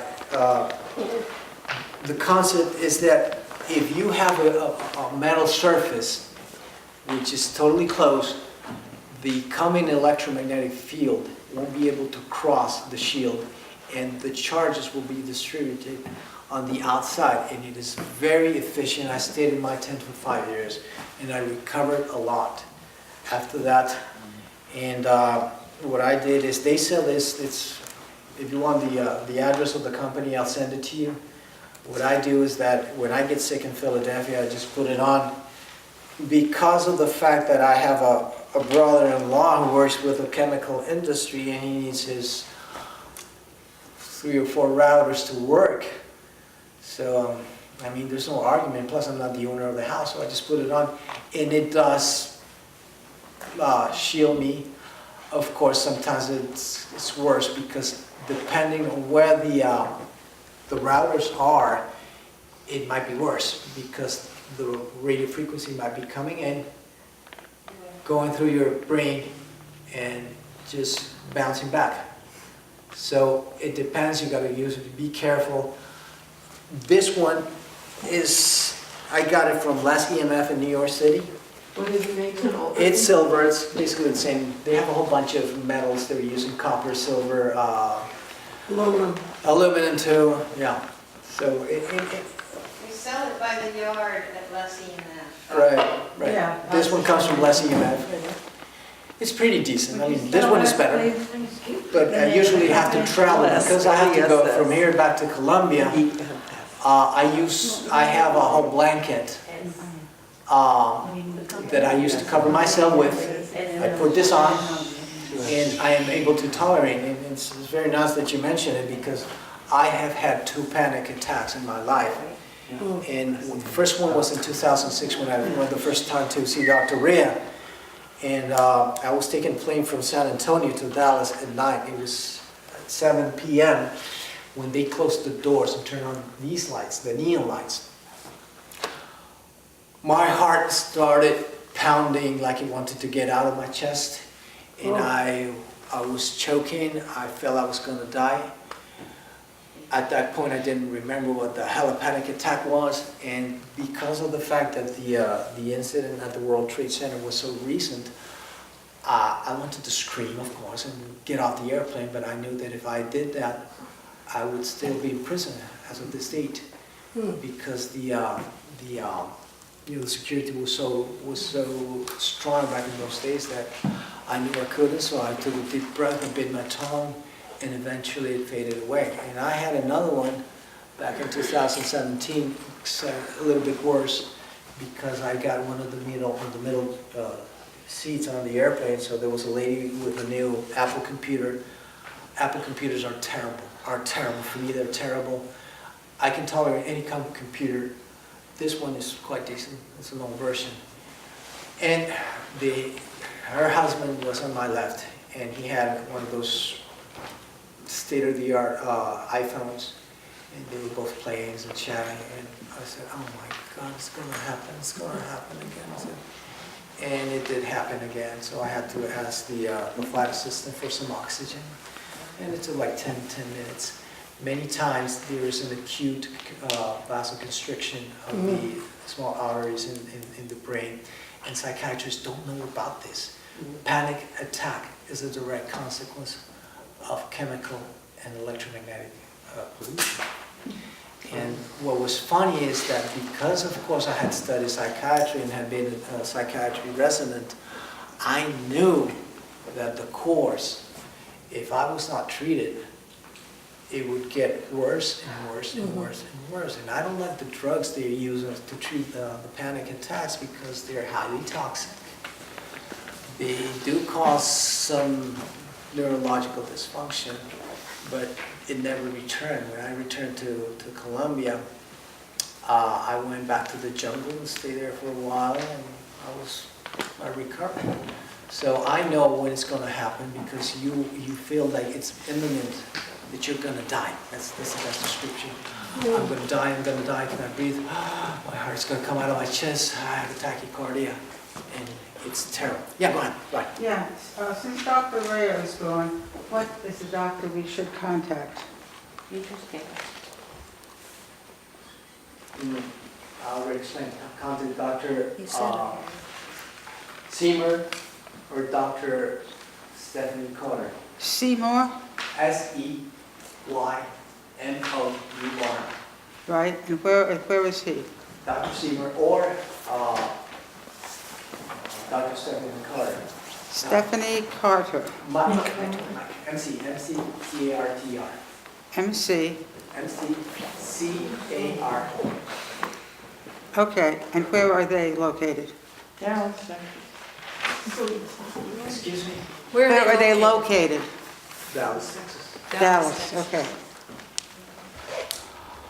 Should we go on with the treatment? Yeah. You have another question, go ahead. Is that baseball cap from Lyceum? Yes, it is. So I thought of buying it because I'm EMF sensitive, Yeah. but like you said, a lot of the reaction is back I know. here and then I it know. doesn't come, I right? know. Okay.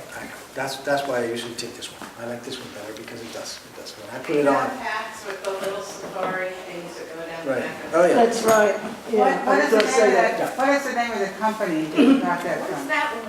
Yeah, This one's silver. Oh, that one I know. It's what? Yeah. It's silver. There's a company that sells them. If you want, just send me a message and I'll give you the address.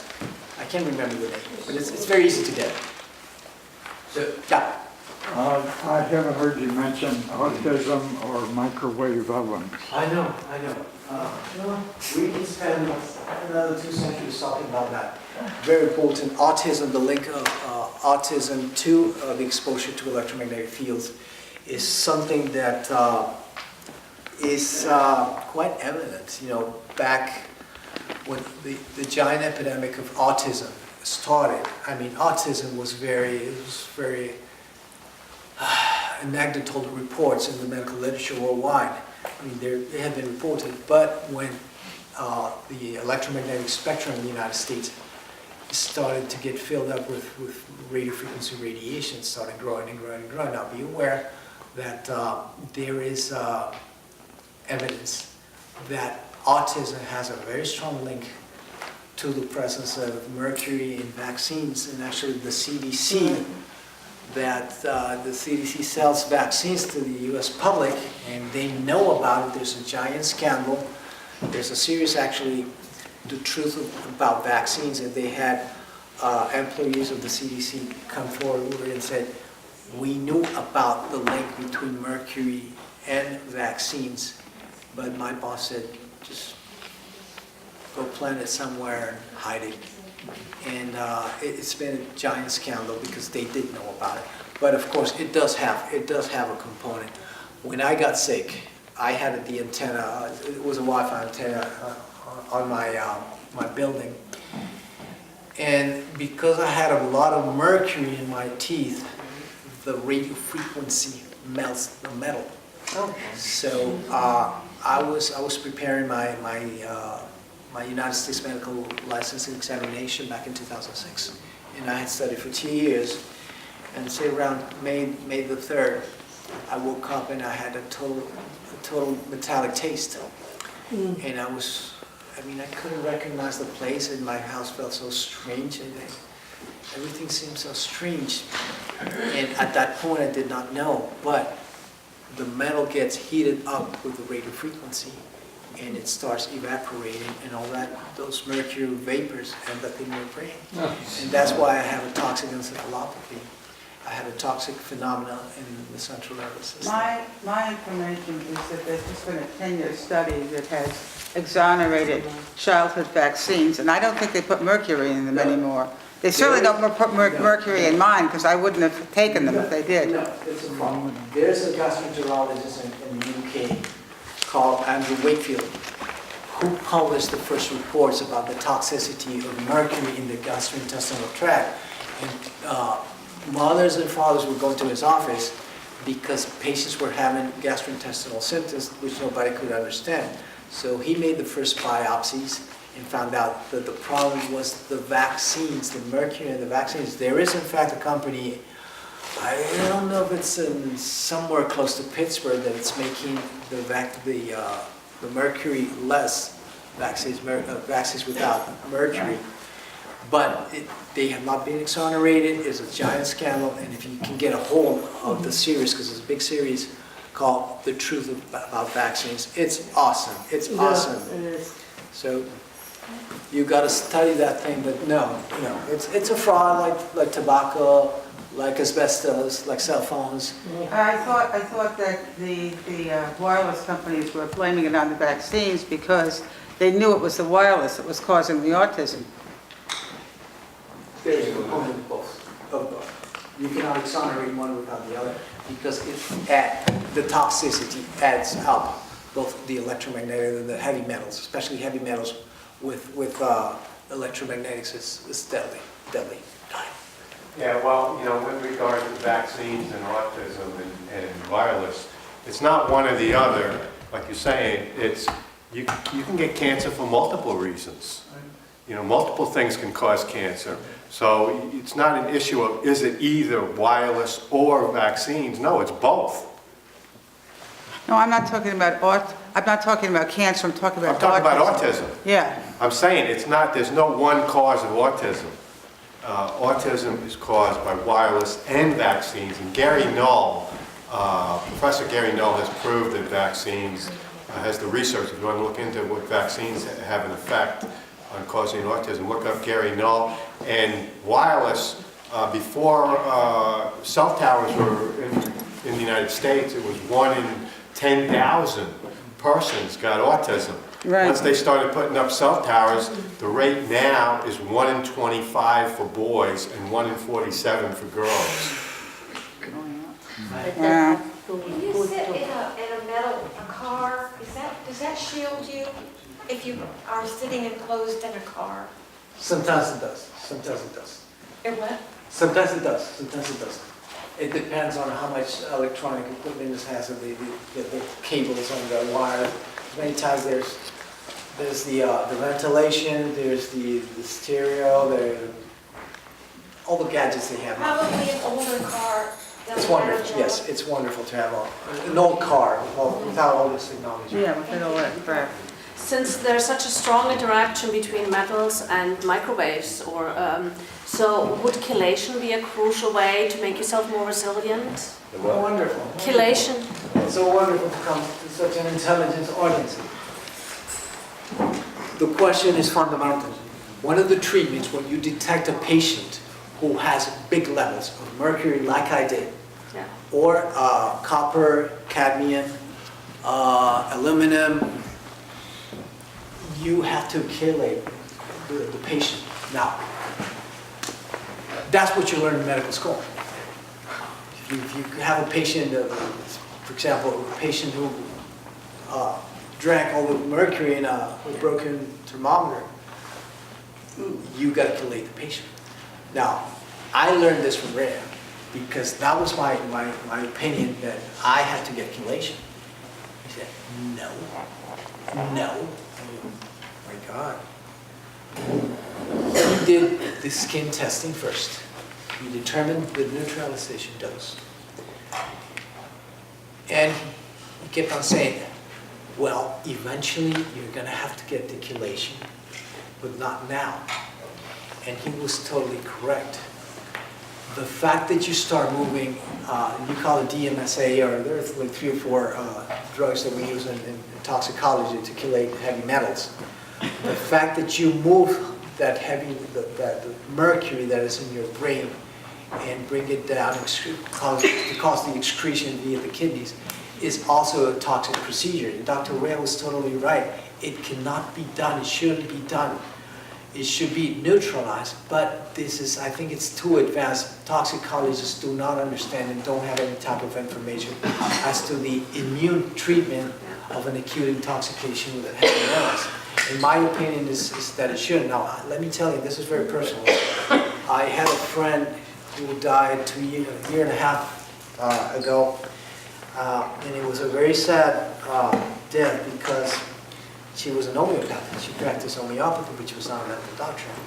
And she had like a complex that she knew a lot of medicine, and yeah, oh, I cured this one, this, and I cured this disease, and oh, yeah. And of course I had to be very respectful because we were very close friends. And she got herself 65 chelations. And one of the things which is very important for the treatment of patients with EHS or multiple chemical sensitivity is that the mineral system of the body has, it suffers a giant destruction because there are very many chemicals reactions in the body, biochemical reactions, that need tiny amounts of cadmium, tiny amounts of copper, tiny amounts of metals and metalloids. And if you remove all those enzymes, the cofactors they're called, the body won't detoxify and the liver won't function properly. So she did it like 65 times, and I said, my God, how are you alive, for God's sake? And she couldn't understand that you need to study medicine and go to medical school to know something about this. And you go in there, that's not a warranty you're going to learn anything about this, and this is just too sophisticated. Just last year, I was getting edema in my hands and my feet. That is a sign of a severe vascular compromise because the small vessels are leaking liquid to the outside. My doubt was, is it vascular or is it neurogenic? Does it have a central origin because of the dysregulation of the autonomic nervous system? So if the microvessels dilate or contract beyond a certain level, they will leak plasma outside. And I was very worried because I was getting my hands real inflamed and my feet too. And said, oh my God, this is going worse and worse and worse. This friend of mine had an anasarca. The anasarca is the term for a generalized edema. She died with her face like a monster, her hands like a monster, because she totally lost completely the control of the vascular fine regulation. So every single small vessel she had in the body was just leaking liquid to the extracellular matrix. And it was very sad because it could have been controlled. It was a matter of ignorance because she was not a medical doctor, but it's very hard to convince a person who has an electromagnetic hypersensitivity or chemical sensitivity, because most of us have some type of psychiatric issues. So there's no point of arguing with them. Yeah, go ahead. Whoa. Like, yeah. Yeah. So several things.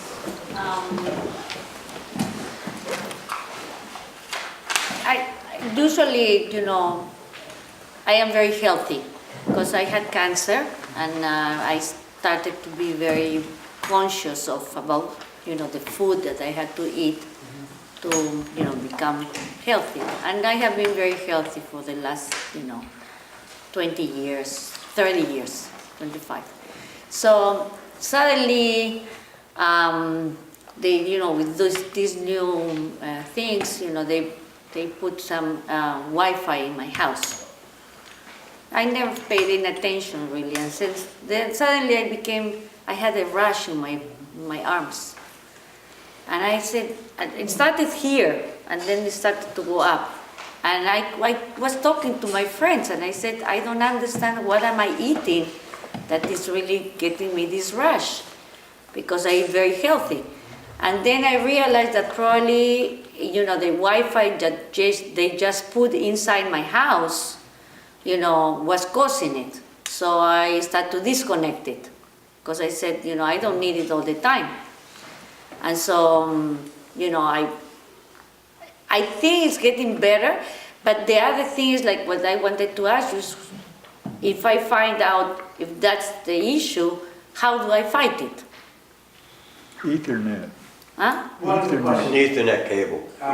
Ethernet? Ethernet cable. It's just a cable instead of the transmitter. Yeah, on a What is wire. an Ethernet? On a wire, not wireless. Rashes on their skin. Of course, we need to make sure there is not any offending mechanism. And after that, we will think about electromagnetic fields, because of course, electromagnetic hypersensitivity is a diagnosis of exclusion. You don't think about this the first time a patient comes to your office. You got to exclude a whole bunch of different diagnoses, and eventually you will arrive to that conclusion after doing all the clinical examination, a good physical examination, which nowadays is not done in the United States or countries like Colombia that have an HMO system.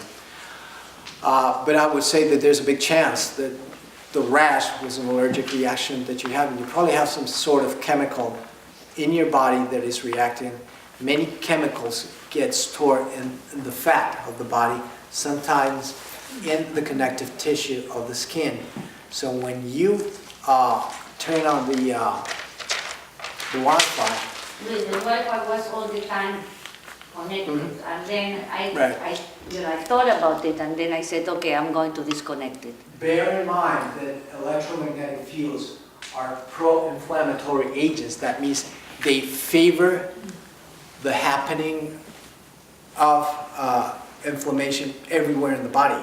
So if you have a chemical right here, and the cells, the fat cells that contain that chemical or that substance, get inflamed, they're going to release it, and there's going to be an immune reaction on top of the skin, on the epidermis, and the first layers of the skin.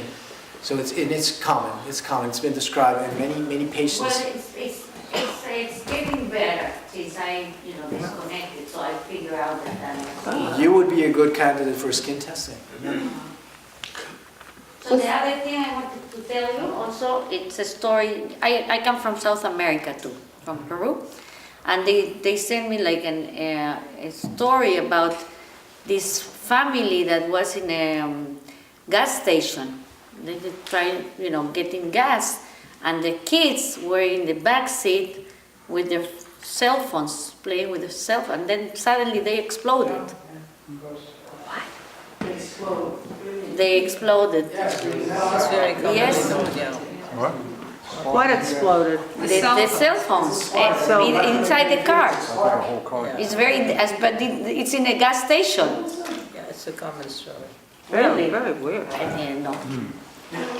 I have, so there are so many, as long as we can't change the Wi-Fi around us, or, there's so many like EarthCom, Geomat, or biogeometry. They supposedly have like a whole village in Switzerland. So all these things you can either plug in or put in your house or organ. How effective have you found those? It's, to the best of my knowledge, is a fraud. All of it? Yes, there's the Q-Link. There was a Chinese company that contacted me some years ago. They had like a credit card that you were supposed to wear in your pocket. Scalar stuff, and even the cactuses that are supposed to trap all the electromagnetic fields. One of the physical characteristics of electromagnetic fields is that it is a circular wave. Circular meaning that it spreads from the source in the x-axis and the y-axis and the z-axis is three-dimensional. That is why you are able to communicate with an airplane that's flying at 800 miles an hour and it's flying at 30,000 feet, no matter where it is, because the electromagnetic, first of all, it travels at 300,000 kilometers per second. So 1 second is 300,000 kilometers away from the Earth. And the generated device spreads the wave in a circular pattern. So it doesn't matter where the airplane is or how high it is, because the wave travels extremely fast and it covers the whole space. So that is not, it's basic physics. I mean, I studied physics in 11th and 12th grade, so it's nothing unusual or strange. It's basic physical theory of electromagnetic fields. What is going to happen to the food chain? Insects, birds, plants, everything. Did he say they do it? No. Wonderful question. There is a medical crisis at this point in time because of the fact that the human microbiota, all the bacteria we have, they're mutating and they're changing. There is a giant problem. I have my mother with a urinary tract infection. She's had it for 4 years. And we've tried everything. And the bacteria that are happening right now, they are all resistant to all the antibiotics, and especially the Escherichia coli. In hospitals worldwide, it's a giant issue because people are dying because of sepsis due to E. coli, and there's basically no treatment for that. So they've risen above the effects of radiation and now they're indestructible? Yes, they become, actually bacteria are so powerful, they're bacteria